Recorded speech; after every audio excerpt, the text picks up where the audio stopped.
Hello students, आज हम chemical bonding and molecular structure का लेक्चर नंबर 6 पढ़ेंगे। उसमें मैं आपको फॉर्मल चार्ज पढ़ाने वाली हूँ। फॉर्मल चार्ज यानी क्या? फॉर्मल चार्ज सबसे पहले हम किसका निकालते हैं? फॉर्मल चार्ज हमेशा ऐसे एटम का फाइंड आउट करते हैं जो किसी पॉली एटॉमिक आयन या फिर पॉली एटॉमिक मॉलिक्यूल में प्रेजेंट होता है, उसका हम फॉर्मल चार्ज फाइंड आउट करते हैं। फॉर्मल चार्ज कैसे फाइंड आउट किया जाता है? It is the difference between the total number of valence electrons, जितने वैलेंस इलेक्ट्रॉन्स उस एटम में प्रेजेंट है जिसका हमें फॉर्मल चार्ज निकालना है, वो उसके valence electrons minus total number of electrons assign to that atom in the Lewis structure, और जितने उस एटम को असाइन किए गए होंगे इलेक्ट्रॉन्स उसके लेविस डॉट स्ट्रक्चर में। हमें इसीलिए पहले लेविस डॉट स्ट्रक्चर पढ़ा, उसके बाद में अब हम फॉर्मल चार्ज पढ़ रहे हैं। इसके लिए एक और फॉर्मूला भी है, total number of electrons of valence electrons in atom minus, यानी कि जितने वैलेंस इलेक्ट्रॉन्स प्रेजेंट है वो लिखने हैं, minus total number of non bonding electrons. Non bonding यानी वो इलेक्ट्रॉन्स जो बॉन्डिंग में पार्टिसिपेट नहीं करते हैं, उन्हें हम नॉन बॉन्डिंग इलेक्ट्रॉन्स बुलाते हैं। तो लोन पेयर्स बोलते हैं उन्हें। लोन पेयर्स बताया था मैंने अभी, लोन पेयर्स क्या होते हैं ना, वो इलेक्ट्रॉन्स जो बॉन्डिंग में पार्टिसिपेट नहीं करते हैं, तो वो इलेक्ट्रॉन्स को माइनस करना है, minus half of the total number of bonding electrons. Bonding electrons यानी वो इलेक्ट्रॉन्स जो बॉन्डिंग में पार्टिसिपेट करते हैं, जिन्हें हम शेयर्ड पेयर ऑफ इलेक्ट्रॉन्स भी बुलाते हैं। पर वो इलेक्ट्रॉन्स कैसे हैं? शेयर्ड हैं, इसीलिए वो एक इलेक्ट्रॉन तो इस एटम को बिलोंग करेगा, पर दूसरा इलेक्ट्रॉन दूसरे एटम को बिलोंग करा होगा उसने जिसके साथ शेयरिंग की है, इसीलिए हमने इसका हाफ लिया है। समझा बच्चों मैं क्या बोल रही हूँ? कि शेयर्ड इलेक्ट्रॉन्स क्यों लिखा है, शेयर्ड इलेक्ट्रॉन्स को हाफ क्यों लिखा है? क्योंकि शेयर्ड इलेक्ट्रॉन्स के टाइम पर क्या होता है, एक इलेक्ट्रॉन तो उस एटम का होता है, बट दूसरा जो इलेक्ट्रॉन से शेयरिंग में किया रहता है वो दूसरे एटम का होता है। तो हम इसीलिए इसको हाफ कर रहे हैं, जितने भी उसने इलेक्ट्रॉन शेयर किया होगा उसके हाफ। ठीक है, तो ऐसे इसका फॉर्मल चार्ज फाइंड आउट किया जाता है किसी भी एटम का। एक एग्जांपल ले लेते हैं, आपको ज्यादा अच्छे से समझ में आएगा। जैसे COCl2, COCl2 जो है it is phosgene gas, COCl2 molecule. ठीक है, अब COCl2 मॉलिक्यूल में आपको जैसे कार्बन का फॉर्मल चार्ज फाइंड आउट करना है। सपोज करिए किसका फाइंड आउट करना है? कार्बन का फॉर्मल चार्ज फाइंड आउट करना है। ऐसा क्वेश्चन आता है आपको कि किसी एक का फॉर्मल चार्ज फाइंड आउट करने के लिए कोई पूछता है, तो अब हमें कार्बन का फॉर्मल चार्ज फाइंड आउट करना है, तो कैसे करेंगे? तो सबसे पहले कार्बन के आप वैलेंस इलेक्ट्रॉन्स लिखिए। ठीक है, तो कार्बन के वैलेंस इलेक्ट्रॉन्स कितने हैं बताइए? वैलेंस इलेक्ट्रॉन्स ऑफ कार्बन कितने होते हैं? 4। अभी हमने बहुत बार पढ़ लिया है। ठीक है, अब उसके पास लोन पेयर ऑफ इलेक्ट्रॉन्स कितने होते हैं? Lone pairs.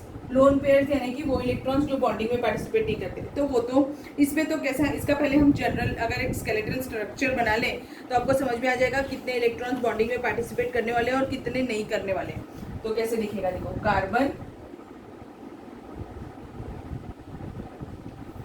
कार्बन ने सीधे सीधे 4 बॉन्ड बना लिए और उसके पास तो 4 ही वैलेंस इलेक्ट्रॉन्स है, मींस ऐसा एक भी इलेक्ट्रॉन पेयर नहीं होगा जिसने बॉन्डिंग में पार्टिसिपेट नहीं किया है, इसीलिए इसके लोन पेयर ऑफ इलेक्ट्रॉन्स कितने होंगे? 0।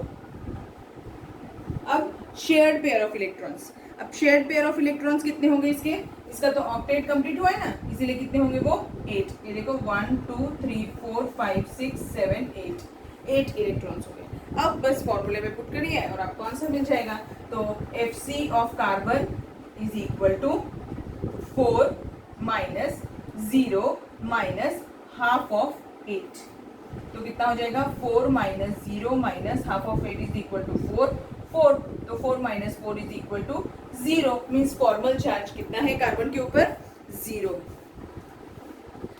अब आपको लग रहा होगा कि हम क्यों पढ़ रहे हैं, फॉर्मल चार्ज निकालना हमें क्यों सीखना है, तो उसका एक पॉइंट बताती हूँ, बहुत इंपॉर्टेंट पॉइंट है।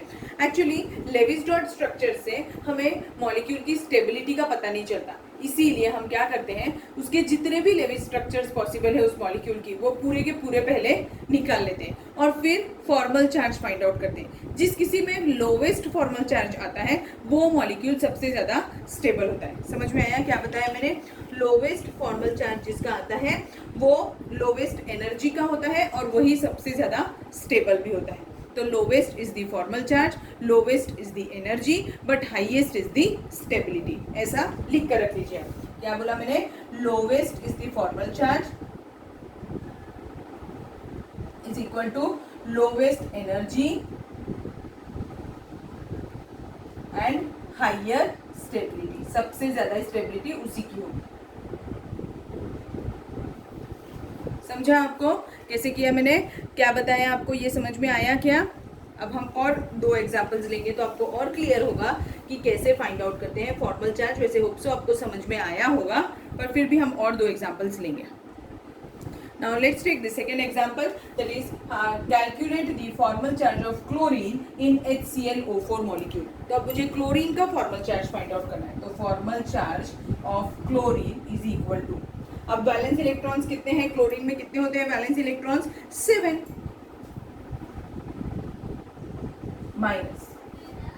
अब क्लोरीन के स्ट्रक्चर में हमें ये फाइंड आउट करना है कि कितने लोन पेयर्स होते हैं। तो अब यहाँ पर ये मॉलिक्यूल में मैंने आपको बताया था कि बहुत कम स्पीशीज, यानी हमेशा हैलोजेंस तो किसकी तरह एक्ट करता है, हैलोजेंस हमेशा बॉन्डेड एटम की तरह एक्ट करते हैं, बट किसी किसी मॉलिक्यूल में वो सेंट्रल एटम का भी रोल प्ले करते हैं। तो इस मॉलिक्यूल में वो सेंट्रल एटम का रोल प्ले करने वाला है। तो अब इसका देखो, पहले तो आप स्ट्रक्चर रफली ड्रॉ कर लो। तो कैसे बनेगा, ये Cl हो गया, इसका एक ऑक्सीजन यहाँ, एक ऑक्सीजन यहाँ, एक ऑक्सीजन यहाँ, एक ऑक्सीजन यहाँ, एक हाइड्रोजन, ऐसे मीन्स क्लोरीन ने अपने सारे इलेक्ट्रॉन्स यूज किए होंगे बॉन्डिंग में। इट मीन्स उसके पास लोन पेयर ऑफ इलेक्ट्रॉन्स कितने होंगे? 0 माइनस हाफ ऑफ, अब शेयर्ड पेयर ऑफ इलेक्ट्रॉन्स कितने रहने वाले हैं इसके पास में? 8, क्योंकि इसने चारों तरफ से ऑक्सीजन के साथ सिंगल सिंगल बॉन्ड बनाया है। तो 8, तो ये कितना हो जाएगा? 7 माइनस 0, ये 4 हो जाएगा, minus 4। Therefore 7 minus 4 it is equal to what? 7 minus 4 कितना बचा? 3। तो कौन सा चार्ज आ रहा है? ये प्लस, मीन्स इसके ऊपर कौन सा चार्ज है? फॉर्मल चार्ज कितना है क्लोरीन के ऊपर? +3 का फॉर्मल चार्ज है। ठीक है, समझा कैसे क्या किया कैलकुलेट? एक और एग्जाम्पल लेते हैं।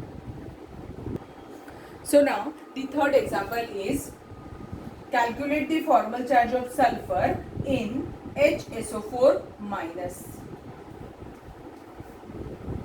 तो पहले तो एक ऐसा रफ सा इसका स्ट्रक्चर ड्रॉ कर लीजिए, तो आपको स्केलेटल स्ट्रक्चर जिससे हमें समझ में आएगा। इसमें ऑक्सीजन ऐसे बॉन्डेड होंगे इसके, और यहाँ पर एक हाइड्रोजन। ठीक है, ऐसा इसका स्केलेटल स्ट्रक्चर होगा।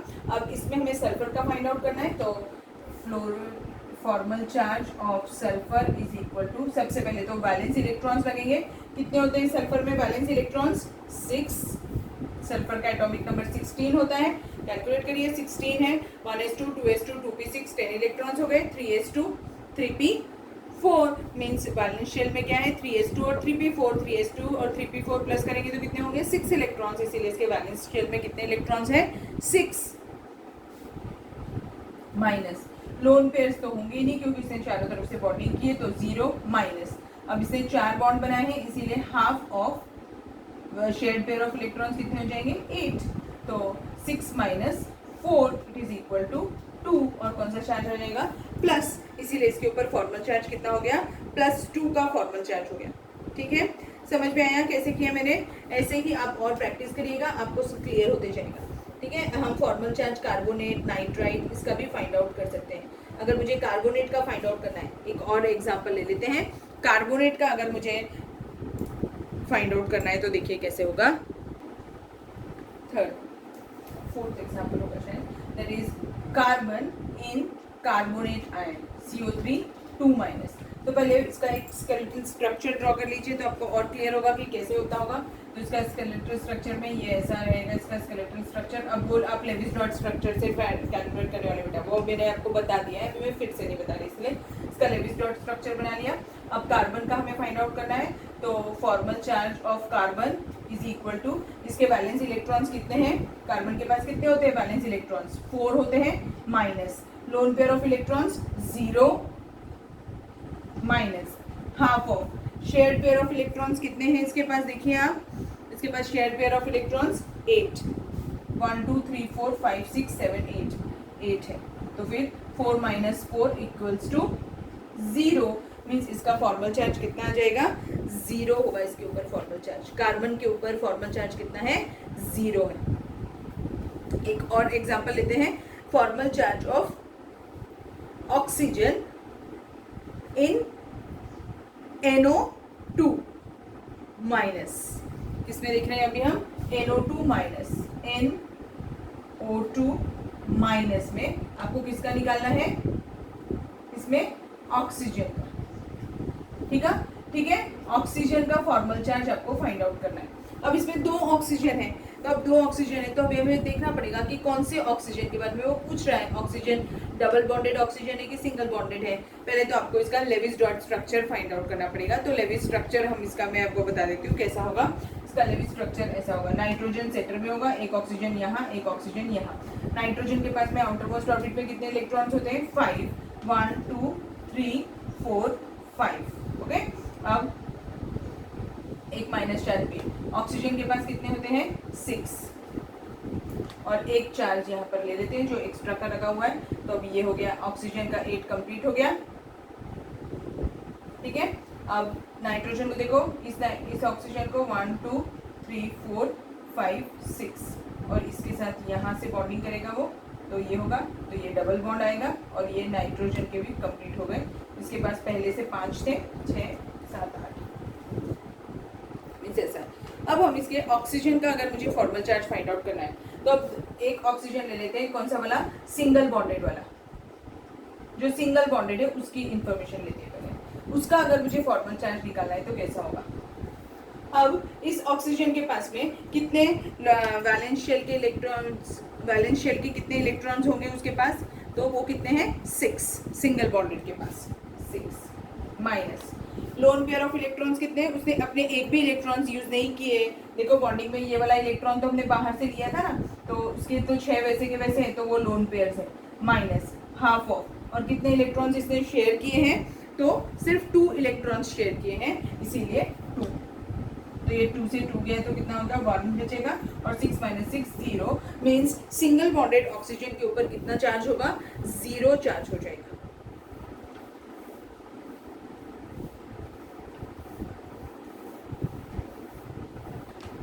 Whereas डबल बॉन्डेड के ऊपर अब देखते हैं। सिंगल बॉन्डेड का तो हमने निकाल लिया, तो 6 माइनस 6 0, और माइनस, अच्छा 6 माइनस 6 0, और ये -1, मीन्स आंसर कितना आने वाला है? -1। तो सिंगल बॉन्डेड के ऊपर कितना चार्ज होगा? -1 होगा। अब वो एक ऑक्सीजन का देख लेते हैं जो डबल बॉन्डेड है। तो oxygen that is double bonded oxygen का देख रहे हैं। डबल बॉन्डेड ऑक्सीजन का अगर देख रहे हैं तो देखो कितना आएगा। अब ऑक्सीजन के पास में वैलेंस शेल में इलेक्ट्रॉन्स कितने होते हैं? 6 माइनस। अब इससे लोन पेयर ऑफ इलेक्ट्रॉन्स कितने हैं? ये एक पेयर है और ये एक पेयर है, तो कितने पेयर हो गए? 2, तो 2 पेयर है, माइनस इसने इलेक्ट्रॉन्स कितने शेयर किए हैं? 4 इलेक्ट्रॉन्स इसने शेयर किए हैं। 4, यहाँ पर मैंने 2 लिख दिया, यहाँ पर आपके 1 2 3 4 है ना, तो 4 इलेक्ट्रॉन्स लोन पेयर की तरह एक्ट करें, minus half of what? Half of shared pair of electrons. कितने हैं शेयर्ड पेयर ऑफ इलेक्ट्रॉन्स? 1 2 3 4 है, तो फिर ये कितना बचेगा? 2। तो इसके पास कितना हो जाएगा? देखो 0। तो इस ऑक्सीजन जो डबल बॉन्डेड ऑक्सीजन है उसके ऊपर कितना फॉर्मल चार्ज है? 0। ऐसे ही हम इंडिविजुअल एटम का भी फाइंड आउट कर सकते हैं। अब मैं नाइट्रोजन का भी कर सकती हूँ। नाइट्रोजन के पास में कितने हैं वैलेंस शेल में इलेक्ट्रॉन्स? 5 माइनस उसके पास में लोन पेयर ऑफ इलेक्ट्रॉन्स कितने हैं? देखिए सिर्फ एक ही लोन पेयर है। हम इस नाइट्रोजन का भी फाइंड आउट कर सकते हैं। नाइट्रोजन का अगर मुझे देखना है फ्लोरेट, तो इसके वैलेंस शेल में कितने इलेक्ट्रॉन्स हैं? 5 माइनस इसके पास में लोन पेयर कितने हैं? ये 2 इलेक्ट्रॉन्स है, माइनस हाफ। अब इसने कितने इलेक्ट्रॉन शेयर किए? 1 2 3 4 5 6 इलेक्ट्रॉन्स शेयर किए, ठीक है। तो अब अगर इसका करेंगे तो कितना आ जाएगा? इसका भी आंसर 0 आ जाएगा, क्योंकि ये 3 से कट जाएगा और 0 हो जाएगा। मीन्स नाइट्रोजन के ऊपर भी चार्ज कितना है? 0, ठीक है। अब आप जितनी प्रैक्टिस करेंगे उतने अच्छे से आपको आएगा। बहुत रेयरली इस पर क्वेश्चन पूछता है, पर अपने कोर्स में है इसीलिए मैंने आपको पढ़ाया। प्रैक्टिस करिए, आपको समझ में आ जाएगा। अगर कोई डाउट है तो आप पूछ सकते हैं, ठीक है। समझ में आ गया अभी मैंने कैसे बताया? तो ये हो गया फॉर्मल चार्ज। सो आज के लिए इतना काफ़ी है, बाकी का मैं आपको नेक्स्ट क्लास में पढ़ाऊंगी। Thank you.